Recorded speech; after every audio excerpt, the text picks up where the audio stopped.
Alô, meus irmãos, boa tarde. Não sei a hora que você está vendo o vídeo, mas vamos continuar nossa série aqui, Teologia para Iniciante. E vamos agora falar de uma categoria, de uma matéria dentro da biologia. Vamos falar de bibliologia. Bibliologia é o estudo que vai estudar, vai falar acerca da palavra de Deus. Bibliologia é a junção de duas palavras, Bíblia com logos, que quer dizer o estudo da Bíblia. A Bíblia, irmãos, vem de uma palavra grega chamada biblion, que quer dizer coleção de livros ou biblioteca. A Bíblia, ela é uma biblioteca ambulante, composta por 66 livros, sendo 39 no Velho, 27 no Novo, e dividida em categorias. A primeira categoria são os livros, o Pentateuco, a segunda categoria são históricos, depois vem a categoria proféticos, depois vem a categoria poéticos no Velho Testamento. No Novo Testamento existem as categorias de livro do Novo Testamento, os Evangelhos, também tem o livro histórico, tem as cartas e existe o livro profético, que é o livro do Apocalipse. Vale ressaltar que quando você percebe as categorias, a primeira categoria é o Pentateuco. O que é o Pentateuco? São 5 rolos, coleção de 5 livros. É o rolo com 5 livros. Por quê? Porque o Pentateuco, também conhecido no grego e no hebraico, já se dá a ideia de Torá. É onde está a lei. Toda a história do começo, de Gênesis a Deuteronômio, está toda a história do começo e a história do povo de Israel e a confecção da sua lei, dada por Deus a Moisés, que, na minha concepção, é uma visão ética tremenda, um ensinamento fundamental. Logo, vem os livros históricos, onde conta a história de Israel, que começa ali no livro de Josué, indo até o livro de Neemias, ou Esther, que narra toda a história, toda a trajetória do povo de Israel, que é muito interessante. Nós também temos os livros poéticos, Salmos, Provérbios, Eclesiastes, Cantares de Salomão. São livros que tratam de uma poesia, de uma sabedoria. E nós temos os livros proféticos, que falam da visão profética, iniciando com Jeremias e indo até Malaquias. Esses livros proféticos se dividem em profetas maiores e profetas menores. Não pela sua grandeza, mas pelo número do livro, do que foi falado, profetizado e escrito. Mas também há uma divisão nos livros proféticos. São os livros antes do exílio e livros depois do exílio. Há profetas que aparecem depois do exílio, quando foram para a Babilônia e voltaram. Exemplo, profeta Ageu, Zacarias, Malaquias, são profetas que vieram depois do exílio.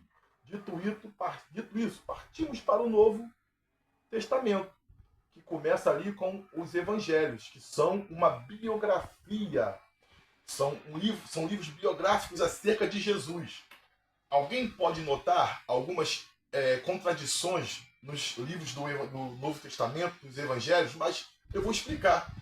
Tenta entender que eu escrevo uma história, você escreve a mesma história e alguém escreve a mesma história, mas pelos pontos de vista de cada um. Então, é por isso que há alguns fatos que parecem contraditórios, mas entendendo que não foram escritos vendo Jesus andar, foram escritos depois por vários pontos de vista diferentes. Como Mateus escreve para os judeus, Marcos escreve para outra categoria de pessoas, Lucas escreve para os gregos, mas João ele escreve para todos. Se eu não me engano, Marcos escreve num ponto de vista mais romano.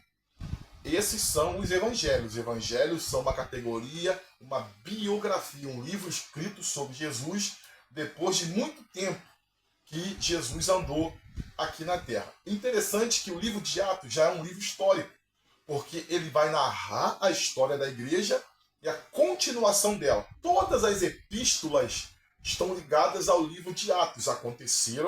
Foram escritas quando o livro de Atos estava acontecendo. Se você ler o livro de Atos, você vai entender que todos eles, Paulo, Tiago, Pedro, estão ali dentro daquele contexto do livro de Atos. Quem escreve as cartas são Paulo, Tiago, Pedro, João, Judas. Escrevem cartas, que são meios de exortação. Eles estavam em um lugar e escrevem para pessoas que estão distantes do lugar, com o propósito de exortar, edificar, consolar e repreender. E nós temos o livro do Apocalipse, o livro da revelação. É o livro que trata do fim. É o livro que fala do fim. Interessante que o futuro já está escrito. Deus já escreveu o futuro. Então, para Deus, o futuro já é um passado. É complicado porque a história está escrita. Como o livro de Gênesis marca o começo, o Apocalipse narra o fim.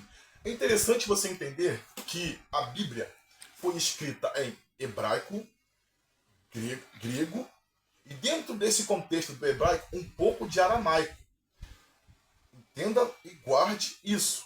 A Bíblia, no original, é escrita em hebraico no Velho Testamento. No livro de Daniel, há umas pegadas em aramaico, mas no Novo Testamento ele é escrito em grego, que era a língua falada mais usada naquele momento. E quando eu falo o grego, eu estou dizendo que há duas divisões. Existia o grego erudito e existia um grego chamado koiné. A Bíblia foi escrita neste grego koiné. Guarde isso. A Bíblia foi escrita num grego que era mais acessível a todos, sendo que o grego era a língua, era o inglês da época. A cultura grega, ela domina aquele contexto do Novo Testamento, a ponto que Israel passa a adotar nomes gregos. Nicodemos e tantos outros nomes gregos, devido à cultura, irmãos, grega que dominou aquele período. Então, ela é falada em grego. A Bíblia, ela tem 66 livros que são canônicos. O que é isso? Revelados. Que são aprovados no cânon sagrado. O cânon sagrado são os livros revelados por Deus. Então são chamados de livros canônicos. Mas também há livros que estão na Bíblia Católica que são livros ditos não canônicos. Então, são livros que, quando você abre a sua Bíblia, no meio de Malaquias a Mateus, existem 4 páginas, ou existiam, que são 400 anos que Deus não fala mais com o povo. Esses livros são escritos neste período, chamados de livros apócrifos ou não canônicos, porque não são considerados revelados. A Bíblia ela foi encontrada nas cavernas de Qumran, no Mar Morto. Se encontrou os pergaminhos do Novo Testamento, sendo que o Velho Testamento já estava com os judeus. Todos aqui, e eu não vou trazer muito, porque vai trazer muita confusão para quem está vendo, mas há uma história dos tradutores ali em Alexandria, no Egito, mas tudo que você precisa saber, irmãos, está dentro deste contexto, sendo que é uma teologia para iniciantes. Deixa eu dizer uma coisa, sem o conhecimento da palavra de Deus, não dará certo o seu projeto de ser um pregador ou um pastor. Irmãos, nós estamos num tempo em que a palavra está sendo deixada de lado, quando ela deveria ser muito usada, porque ela é muito precisa. Porque a fé vem pelo ouvir, como eu disse, e ouvir pela palavra. Nós precisamos conhecer a doutrina, o conhecimento bíblico. Nós precisamos conhecer a base bíblica para ensinar. Como é que eu vou ensinar se eu não sei?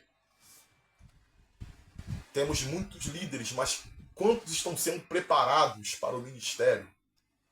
Irmãos, essa primeira aula, eu estou falando sobre bibliologia, o estudo da Bíblia, mas é preciso que você leia a Bíblia, que você tenha bons livros. Como um dia pastor Lael Maurício, meu querido professor, me disse que um seminarista tem que ter livro. Um seminarista precisa de um bom livro para ele continuar expandindo o seu conhecimento.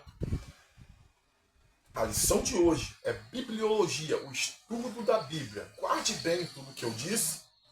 E se quiser tirar uma dúvida, Deus abençoe. Ajuda a gente aí. Deus te abençoe.